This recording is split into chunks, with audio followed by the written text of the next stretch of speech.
ఇవాళ మా ప్రభుత్వానికి ఇందిరమ్మ ఇండ్లు ఇచ్చినా, సన్న బియ్యం ఇచ్చినా, ఉచిత కరెంట్ ఇచ్చినా, ఇంటికి ఉచిత కరెంట్ ఇచ్చినా, రైతు రుణమాఫీ చేసినా, రైతు భరోసా ఇచ్చినా, షాదీ ముబారక్ ఇచ్చినా, కళ్యాణ లక్ష్మి అందించినా, ఏ కార్యక్రమం చేసినా పేదవాడి కళ్ళల్లో ఆనందం చూడాలి.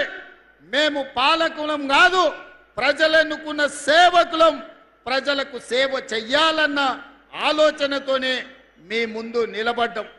అందుకే మిత్రులారా, ఆదిలాబాదు మీద ఈనాడు మాకున్న ప్రత్యేకమైన అభిమానం మీ గుండెల నిండా ఉన్నది కాబట్టే ఎర్రటెండలో కూడా వేలాది మంది, ముఖ్యంగా ఎడమ వైపున చూస్తే మా ఆడబిడ్డల్ని చూస్తే నా కడుపు నిండింది, ఆకలి కూడా మాయమయ్యింది. ఎందుకంటే ఇంతమంది ఆడబిడ్డలు ఆశీర్వదించడానికి వస్తే ఇక ఎవరు ఎదురొచ్చినా ఎవరినైనా ఎదుర్కొనే ధైర్యం వస్తుంది. అందుకే మా అక్కలకు ఆయల్లా ఇందిరమ్మ చీరలు ఇచ్చినాం, పాలపిట్టలాగా మా అక్కలు కట్టుకొని వచ్చారు. ఈసారి మళ్ళా కొత్త చీరలు చిలకపచ్చ రంగుతోని మా ఆడబిడ్డలు చిలకల లెక్క మంచిగా ఉండాలి, ఇంటాయన కూడా సంతోషపడాలి. అబ్బా మా ఆవిడ ఎంత అందంగా ఉంది చీర కట్టుకుంటే అని మళ్ళీ ఇందిరమ్మ చీరలకు ప్రణాళికలు సిద్ధం చేసినాం. ఈసారి చిలకపచ్చ చీరలు ఇవ్వాల్సిందిగా మా బట్టి విక్రమార్క గారికి నగదు మంజూరు చేయాల్సిందిగా ఆనాడు పాలపిట్ట రంగు ఇచ్చినాం. ఈసారి చిలకపచ్చ రంగులో మా అక్కలందరినీ నేను చూడదలుచుకున్నా. మీరు ఆ నిధులు కూడా మంజూరు చేయాలి. ఇదే ఆడబిడ్డలకు మనం పెట్టే చీర మన పుట్టింటి ఆడబిడ్డకు పెట్టే సారెలాగా ఉండాలి. నువ్వు ఏమిచ్చినా ఆడబిడ్డకు సంతోషం ఉండదు, కానీ పుట్టింటోళ్ళు పెట్టిన చీరను జాగ్రత్తగా అలమారిలో దాచిపెట్టుకొని పండుగ పూట కట్టుకుంటుంది. ఏమక్క అవునా? అది అగ్వదైనా సరే, కానీ ఈ పుట్టింటోళ్ళు పెట్టిరు కాబట్టి దాన్ని జాగ్రత్తగా పెట్టుకుంటాం. అట్లనే ఇవాళ మీ సోదరుడు పుట్టింటి నుంచి మళ్ళా మీకు ఇందిరమ్మ చీర సారె రూపంలో మళ్ళా పెట్టడానికి మొత్తం తయారు చేస్తున్నాం. ఇగో బట్టి గారు మనకు 100 కోట్ల రూపాయలు నిధులు కూడా ఇస్తా అన్నాడు. మళ్ళా డిసెంబర్లో మా అక్కలకు చిలకపచ్చ చీరతోని మా ఆడబిడ్డలను అందరిని కూడా గౌరవించుకునే సాంప్రదాయాన్ని ముందుకు తీసుకెళ్దాం. అదేవిధంగా గోడెం నగేష్ గారు చెప్పిన మా ఊర్లో క్రీడా పాఠశాల పెట్టినాను. ఈనాడు గంజాయి, డ్రగ్స్, పప్పులు అని తిరుగుతున్నారు యువత, పెడ మార్గాన చెడు మార్గాన పోతున్నారు. వాళ్ళందరినీ మత్తు బాట వదులురా, మైదానాల బాట పట్టురా అని చెప్పి ఇవాళ పిల్లలకు ఒక స్ఫూర్తి నింపడానికి మేమే క్రీడా మైదానాలకు వెళ్ళడమే కాదు, మన ఎమ్మెల్యేలకు కూడా ఎమ్మెల్సీలకు కూడా మన ఆటల పోటీలు పెట్టినాం, మొత్తం పెద్ద ఎత్తున నిర్వహించినాం. అందుకే ఇవాళ ప్రపంచ దిగ్గజమైన మెస్సీని ఫుట్బాల్ ఆడటానికి మన రాష్ట్రానికి తెచ్చినాం. ఈరోజు క్రీడల గురించి ఏదైతే ఆదిలాబాద్ ప్రాంతం నుంచి ఒక ఆలోచన చేసిండ్రో, హైదరాబాద్ వెళ్ళి నెంబడే మా మిత్రులు ఇన్ఛార్జ్ మంత్రివర్యులు జూపల్లి కృష్ణారావు గారికి ఆదేశాలు ఇస్తున్నా, శాసనసభ్యులు నా దృష్టికి తెచ్చిన ఏవైతే నివేదికలు ఉన్నాయో వాటితో పాటు క్రీడలకు సంబంధించి మీరు ప్రత్యేకంగా సమీక్ష చేసి తక్షణమే ఈ ప్రాంతానికి క్రీడల్ని ప్రోత్సహించడానికి ఈ అటవీ ప్రాంతంలో యువకులల్లా చైతన్యం ఉంది, వాళ్ళకు ఒక బలమైన సంకల్పం ఉన్నది. గొప్ప క్రీడాకారులను వెలికి తీయాల్సిందిగా మట్టిలో మాణిక్యాలను వెలికి తీసే బాధ్యత ఈ జిల్లా ఇన్ఛార్జ్ మంత్రిగా మీదే. ఈ ప్రాంతంలో క్రీడలను ఏ విధంగా ప్రోత్సహించాలనో మినీ స్టేడియంతో పాటు క్రీడల కళాశాల మైదానాన్ని అభివృద్ధి చేయడానికి అవసరమైన ప్రణాళికలు సిద్ధం చేయండి, ఈ ప్రాంతానికి మంజూరు చేద్దామని చెప్పి నేను ఈ వేదిక మీద నుంచి మీకు ఆదేశాలు ఇవ్వడం జరుగుతుంది. మిత్రులారా, ఈ రాష్ట్రం మనది, ఈ ప్రజలు మనవాళ్ళు. 4 కోట్ల తెలంగాణ ప్రజలు మా కుటుంబ సభ్యులు. మాకు తారతమ్యం లేదు. మేము కులమో మతమో ప్రాంతమో లేకపోతే ఏ రకమైన వివక్ష చూపియం. రాజకీయ పార్టీల గురించి ఆలోచన చెయ్యం. పేదవాడే మా దృష్టిలో.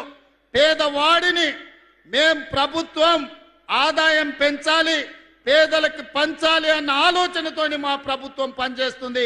ఏ పేదవాడిని ఆదుకున్నా అది మా బాధ్యతగా భావిస్తాం. రాజకీయాలకు అతీతంగా అభివృద్ధి కార్యక్రమాలను ముందుకు తీసుకెళ్తాం. కానీ కొంతమందికి మేము చేసే అభివృద్ధి నచ్చడం లేదు. మారీచులు మాయ వేషంలో మాయలేడి రూపంలో మాయగాళ్ళ రూపంలో మీ దగ్గరకు వస్తున్నారు. నిన్న మొన్న చూసిన కొడంగల్ పోయినరు, లేకపోతే మహేశ్వరం పోయినరు, ఇవాళ ఇంకేడుకో పోయినరు. మార్కెట్ యార్డు కట్టలేదు మీరని. 10 ఏళ్ళు మీరు ఎందుకు కట్టలేదని నేను అడుగుతున్నా. పెళ్లి చేసినా, కొత్తగా పెళ్ళైనా పిల్లనో పిల్లగాడో పుట్టాలంటే 9 నెలల్లో 10 నెలల్లో అవుతుంది కదా. కండరాలు తిరిగిన 6 అడుగులు ఉన్నోని పెళ్లి చేసినా 3 నెలల పిల్లల్ని పుట్టించగలడా? అయితే అదే సాధ్యం. దానికి ఒక ప్రక్రియ, ఒక విధానం ఉన్నది. పెళ్ళైన ఎవరికైనా 9-10 నెలలు పడుతుంది పండంటి పిల్లగాడినో బిడ్డనో చూడాలంటే. అట్లనే ప్రభుత్వం 10 సంవత్సరాలు మీరు ఎలగబెట్టని పనులు ఎన్నిటినో గొప్ప గొప్ప పనులను చేసినాం. ఇంకా చేయాల్సినవి ఉన్నాయి. అడ్డుపడడానికి ఊరూరు తిరుగుడు కాదు. మారీచుడు మాయలేడి రూపంలో వచ్చి సీతమ్మని చెరబట్టాలనుకుంటే చివరికి రాముడు చేతిలో చావు తప్పలేదు. మళ్ళా కూడా నేను ఈ వేదిక మీద నుంచి మళ్ళీ చెప్పదలుచుకున్నా, ఇక్కడ ఉండే ఆదిలాబాద్ బిడ్డల సాక్షిగా ఆనాడు పిప్పిరిలో బట్టి గారు, ఆనాడు నేను ఇంద్రవెల్లిలో ఇక్కడి నుంచే దీక్ష భూని ప్రజాపాలన తెస్తామని చెప్పినాం. ఇచ్చిన మాట ప్రకారం ప్రజాపాలన తెచ్చినాం. ఇవాళ మళ్ళీ ఈ పిప్పిరి వేదిక మీద నుంచి నేను చెప్తున్నా, రాబోయే శాసనసభ ఎన్నికల్లో మళ్ళీ ప్రభుత్వం వస్తుంది, ప్రజాపాలన చేస్తుంది. 2034 లోపల ఆదిలాబాదు అత్యంత అభివృద్ధి చెందిన పర్యాటక కేంద్రంగా, పారిశ్రామిక వాడగా, విద్యా కేంద్రంగా తీర్చిదిద్దే బాధ్యత మా ప్రభుత్వం తీసుకుంటుంది. ఇవాళ ఎవరైనా ఏ పార్టీలైనా గెలవని ప్రజాపాలన నాడు అధికారంలో ఉంటుంది, ఈ ప్రాంతాన్ని అభివృద్ధి చేస్తుంది. మిత్రులారా, కొంతనన్న ఓపిక ఉండాలి, సంయమనం పాటించాలి. 10 ఏళ్ళు వాళ్ళు చేయలేని పనులు, 10 ఏళ్ళు వాళ్ళు సృష్టించిన గందరగోళాన్ని, 10 ఏళ్ళు 8 లక్షల కోట్ల రూపాయలతో అప్పుల్లో రాష్ట్రాన్ని ముంచితే ఒకటొకటి పరిష్కరించుకుంటూ వస్తున్నాం. కొంత సమయం, కొంత వెసులుబాటు ఇవ్వాలి, కొంచెమన్నా ఆలోచన చేయాలి. అరే 10 ఏళ్ళు మనమే ఉంటాం కదా, అన్ని శాఖలు మన దగ్గరనే ఉండే కదా, ఈ 10 ఏళ్లలో మనం చేయలేని పనులు వాళ్ళు చేస్తున్నారు కదా, అంతో ఇంతో అవకాశం ఇవ్వాలి కదా, కొంత ఓపిక పట్టాలి కదా. సంసారం ఏర్పడంగానే ఇంట్లో ఒకవేళ విడిపోతే మనకు గిన్నెలు, చెంబులు, స్టవ్లు తెచ్చుకోవడానికి కొంత సమయం పడుతుంది. ఏర్పాటు అయిన తర్వాత సంసారాన్ని సరిదిద్దుకోవడానికి కూడా కొంత సమయం పడుతుంది. అంత సమయం కూడా ఇవ్వకుండా నాకు వజ్రాలు తేలేదు, వైదూర్యాలు కొనలేదంటే సాధ్యమవుతుందా? అట్లనే ఈనాడు 6 గ్యారంటీలలో ఇంతకుముందే బట్టి విక్రమార్క గారు చెప్పినారు, ఆర్టీసీ బస్సు ఇవ్వలేదా, ఆరోగ్యశ్రీ పథకం ఇవ్వలేదా, సన్న బియ్యం ఇవ్వలేదా, 200 యూనిట్లు ఉచిత కరెంటు ఇవ్వలేదా, ఇందిరమ్మ ఇండ్లు ఇవ్వలేదా, ఈరోజు ఆడబిడ్డలకు ఆర్టీసీ బస్సులు కొనివ్వలేదా, అదానిలాగా ఈరోజు సోలార్ పవర్ విద్యుత్తు ఇవ్వలేదా? ఇలా చెప్పుకుంటూ వెళ్తే అరగంట మేము చేసింది చెప్పగలం. అసెంబ్లీలో మాట్లాడదామంటే రారు. ఏందా నువ్వు చెప్పేది వింటా అంటే చెప్పరు. ఎంతసేపు ఉన్నా లొల్లి పెట్టాలి, యాగి చెయ్యాలి, బురద జల్లాలి, ప్రజల్ని మభ్య పెట్టాలి. ప్రజలంతా అమాయకులు కాదు నాయన. మీ సంగతి చూసిండ్రు, 10 ఏళ్ళు చూసిర్రు. మీరు ఎన్ని పరిశాన్లు చేసిరో ప్రజలకు తెలుసు. ఆనాడు నేను అడుగుతున్నా, పెళ్ళామొగుడు మాట్లాడుకోవడానికి కూడా భయపడేది, ఫోన్లో మాట్లాడాలంటే ఓడింటాడో అని. అవునానే?